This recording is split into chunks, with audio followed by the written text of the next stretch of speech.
De provincie Zeeland bestaat 200 jaar. Maar de geschiedenis van dit gebied is al veel ouder. Een jaar lang de kanon van Zeeland.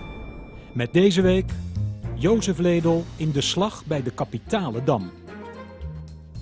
Het heeft maar weinig gescheeld of Zeeuws-Vlaanderen was nu onderdeel van België geweest.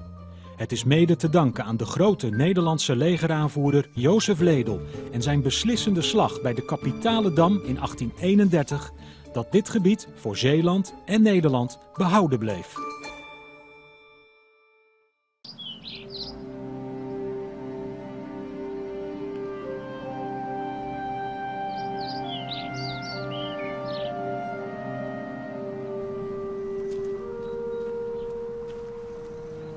Ja, hier ligt hij. Kolonel J. Ledel, ridder der beiden militaire orden.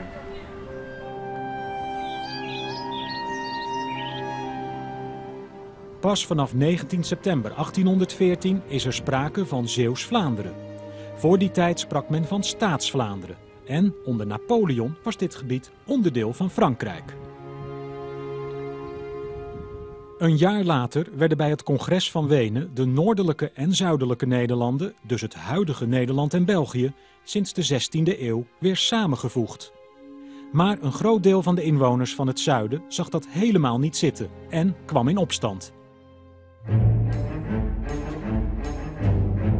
Op 4 oktober 1830 riep een voorlopig bewind de onafhankelijkheid van België uit.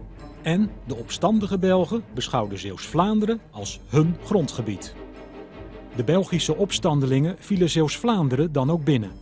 Onder andere Sluis, IJsendijke, Aardenburg en Hulst werden bezet. Toch bleef de meerderheid van de Zeeuws-Vlaamse bevolking Nederlandsgezind. Nederlandse troepen werden naar het gebied gestuurd om de Belgen te verdrijven. De Haagse luitenant-kolonel Jozef Ledel voerde deze troepen aan en wist de Belgen vrijwel direct bij Oostburg een halt toe te roepen. Ja, het verhaal gaat dat toen de Belgen hier kwamen, hier voor Oostburg, dat ze de stadswallen wilden bestormen. En ze dachten van nou, daar zitten niet veel Nederlanders, dus dat is een fluitje van de cent. Dat was in wezen ook zo. Maar ze hadden een list verzonnen, gaat het verhaal. Ze bemanden namelijk de stadswallen met boterpotten. En ze deden alsof dat geschut was. Dus toen die Belgen hier kwamen, toen schrokken ze zich een hoedje. En dat heeft ze ook afgeschrikt. Een prachtig verhaal, maar compleet verzonnen. In werkelijkheid verliep de strijd veel gewelddadiger. Maar Ledel wist Oostburg wel te behouden. En is daarom nog steeds een beroemdheid in deze stad. En enkele maanden later wist hij de Belgen de beslissende slag toe te brengen. In de slag bij de Kapitale Dam, vlakbij Biervliet.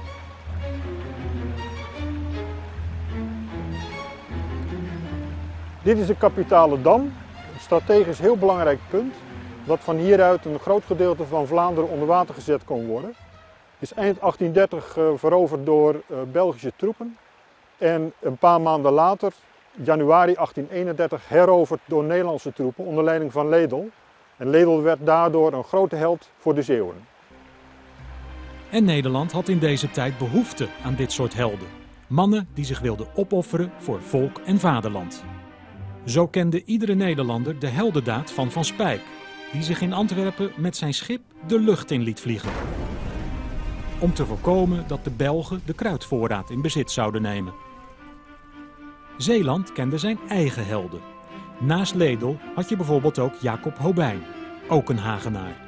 Deze matroos wist in 1831, helemaal alleen zwemmend in vijandelijk water bij Filipijnen en onder zwaar geweervuur, een Nederlandse vlag van een gestrande sloep te redden.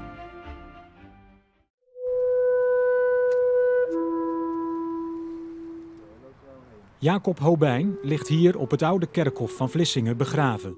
Net als veel andere omgekomen zeelieden uit de strijd tegen de Belgen. Maar zijn graf is veruit het opvallendst.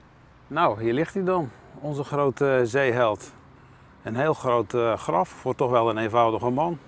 Maar wel bijzonder als je dan zo'n groot eerbetoon krijgt. 50 jaar later of 60 jaar later overlijdt je en dan denken vrienden het toch goed aan te doen om zo'n monument voor je op te richten.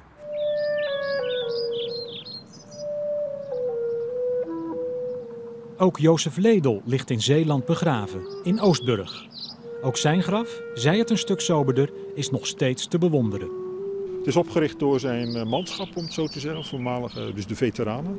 Het type graf past wel een beetje bij zijn karakter. Hè. Sober en strak, hè. Rechtlijnig, was echt wel een houtdegen ook. Iemand die die winter onderhield. Echt een jongen van stavast, om het zo te zeggen. Hè. België werd in 1839 officieel onafhankelijk door buitenlandse bemoeienis. De staatsgrens werd definitief vastgesteld en Zeeuws-Vlaanderen bleef Nederlands. En dat hebben we mede te danken aan een van de helden van de strijd tegen de Belgen, Jozef Ledel, en zijn slag bij de Kapitale Dam.